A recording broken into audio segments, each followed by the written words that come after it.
सबसे पहले के बैनर तले आज ये प्रेस कॉन्फ्रेंस दे रहे हैं और जो कि एक कंस्टिट्यूएंट यूनिट है इजैक का और Jammu Kashmir medical employees federation का। और आज जो प्रेस कॉन्फ्रेंस यहाँ पे दी जा रही है, इसके साथ साथ हमारे जम्मू कश्मीर के श्रीनगर में भी आज इस प्रेस कॉन्फ्रेंस का वहाँ पे आयोजित किया गया। और सबसे पहले मैं मीडिया कर्मियों का बहुत बहुत शुक्रिया अदा करता हूँ कि आप हमारी कॉल पे यहाँ तशरीफ़ लाएँ। और प्रेस कॉन्फ्रेंस देने की गर्ज़ोगाइड ये है कि आप सब जानते हैं कि आपने बैनर को भी देखा होगा कि नेशनल हेल्थ मिशन एम्प्लॉयज़, जो कि हेल्थ सेक्टर का एक बहुत ही एक इम्पॉर्टेंट कंपोनेंट है, जो पिछले 20-25 सालों से हेल्थ सेक्टर में काम कर रहे हैं, जिसमें हमारे डॉक्टर्स हैं, जिसमें हमारा पैरामेडिकल स्टाफ है और जिसमें हमारा मैनेजमेंट स्टाफ है। और इस एम्बिट के अंदर मुख्तलिफ स्कीम्स के मुलाजिम जो है लगभग 13,000 के करीब जम्मू कश्मीर में बिल्कुल डेडिकेशन के साथ काम कर रहे हैं। और आज वही नतीजा है कि हम मजबूर हुए हैं कि हम थोड़ा बहुत कुछ अपनी इश्यूज़ और ग्रीवेंसेस को मीडिया के सामने जो है पेश रखें।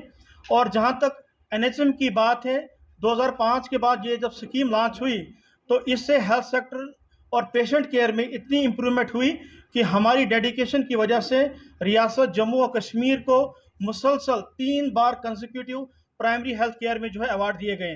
That is because of the dedication and the dedicated services rendered by the NHM employees through out Jammu Kashmir.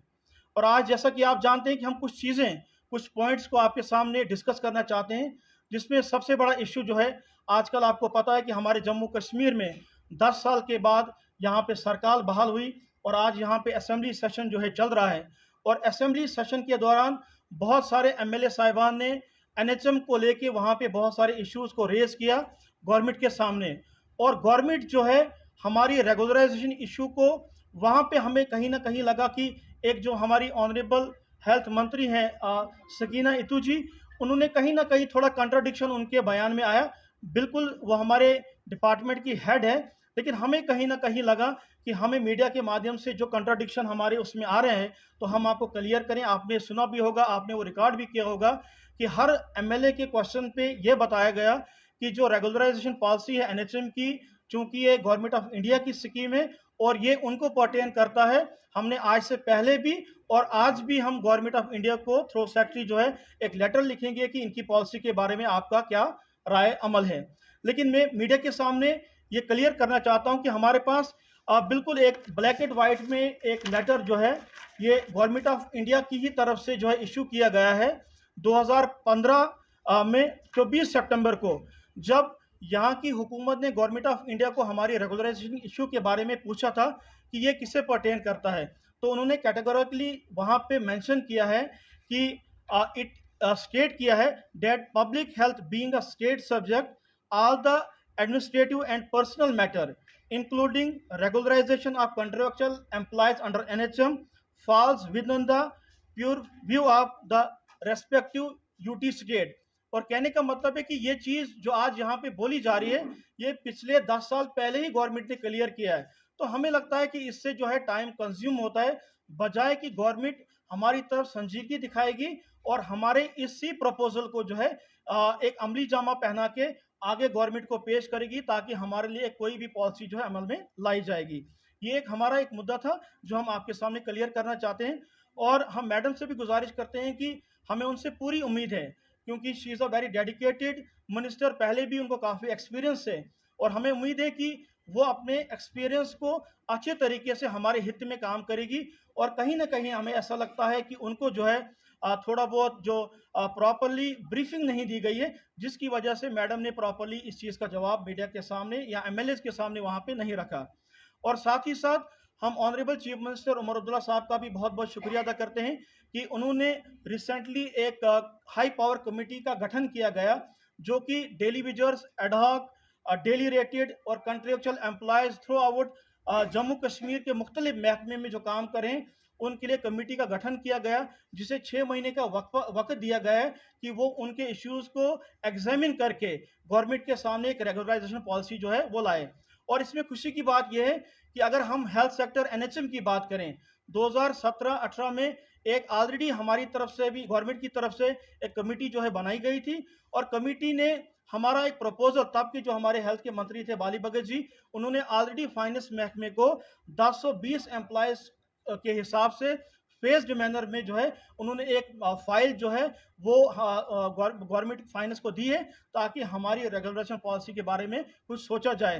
तो मुझे लगता है कि अगर गवर्नमेंट उस चीज़ को देखेगी, वो फाइल ऑलरेडी फाइनेंस महकमे में पड़ी है, तो वहाँ पे उनके लिए एक ईजी हो जाएगा कि उनको कोई भी चीज़ को एग्जामिन करने की ज़रूरत नहीं पड़ेगी। और उसके अलावा सबसे बड़ा मुद्दा एक तो रेगुलराइजेशन का है, लेकिन हाँ, इस वक्त आज की डेट में एनएचएम मुलाजिम जो बिल्कुल एक डेडिकेशन के साथ, ना कि अर्बन में बल्कि मोस्ट डिफिकल्ट और इनएसेसिबल एरियाज में काम कर रहे हैं, हमारी बहनें काम कर रही हैं, एक तो मीगर सैलरी पे काम कर रही हैं। अगर हम कंपैरिजन मुख्तलिफ बाकी स्टेट्स यूटी से करें या हमारे रेगुलर काउंटर पार्ट्स के मुकाबले हम देखें, हमारी सैलरी बहुत ही मीगर है, और उसके बावजूद भी हमारी मीगर सैलरी को टाइमली रिलीज नहीं किया जाता है। और ये भी एक रिसेंटमेंट एम्प्लॉयज़ के बीच में करते हैं। और आपको पता है कि आजकल इतनी महंगाई का दौर है, और एक 20-22 हज़ार की सैलरी पे हमारी बहन जो है किस तरह अपने घर का गुजारा करेगी, एक हमारे डॉक्टर अपनी फैमिली को किस तरह जो है वो लुक आफ्टर करेगी, एक फाइनेंशियल एक्सपेंसेस को किस तरह वो पूरा करेंगे। तो हम आपके माध्यम से गवर्नमेंट से ये भी दरख्वास्त करते हैं कि कम से कम टाइमली जो है हमारी सैलरी जो है वो वागुजार की जाए, और जो भी पेंडिंग सैलरी हमारी है वो आने वाले दिनों में आनी चाहिए। और अगर नहीं आती है तो हम कोई गलत स्टेप उठाने के लिए कामयाब ना रहें।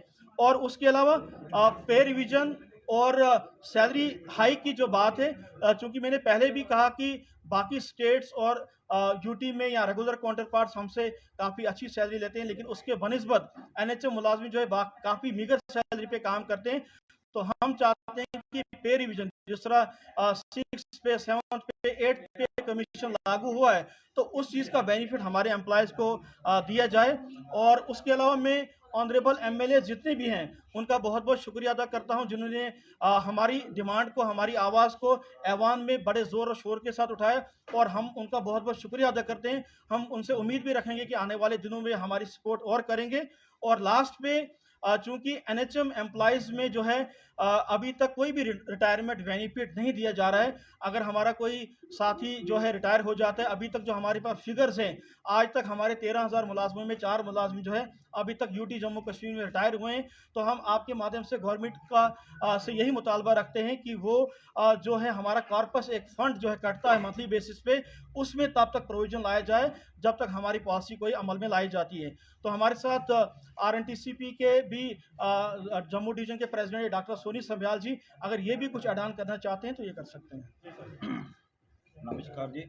जैसे हमारे सीनियर वाइस प्रेसिडेंट फैज़ान साहब ने बता दिया, सबको सब इशू बता दिए जितने भी हमारे एनएचएम एम्प्लॉयज़ कर रहे हैं, लेकिन उसमें मैं 2-3 चीज़ें ऐड करना चाहूँगा। जैसे हमें प्रॉब्लम है रेगुलराइजेशन जब तक गवर्नमेंट करती है, तो इसलिए हमारी जॉब पॉलिसी फ्रेम की जाए। और इसमें सबसे एक जो बड़ा मुद्दा है कल, वो सैलरी इशू का। सैलरी कभी टाइम से इरेगुलर सैलरी आ रही पिछले 2 साल से, कि मुलाजिम को सैलरी टाइम से नहीं मिलती। अगर सैलरी नहीं मिलेगी मुलाजिम को, तो मुलाजिम अपना घर का खर्चा कैसे चलाएगा? आप हमारे डॉक्टर साहब महिलाएं भी हैं, मतलब हमारी बहनें भी हैं, उनसे पूछना किस तरह घर का खर्चा चलाना कितना मुश्किल है। और मैं एक बात कहना चाहता हूँ, जो परमानेंट एम्प्लॉयज़ हैं, काम कर रहे हैं, हम भी उन्हीं की तरह काम कर रहे हैं। जैसे वो काम करते हैं वैसे हम भी काम करते हैं, पूरी तरीके से काम करते हैं।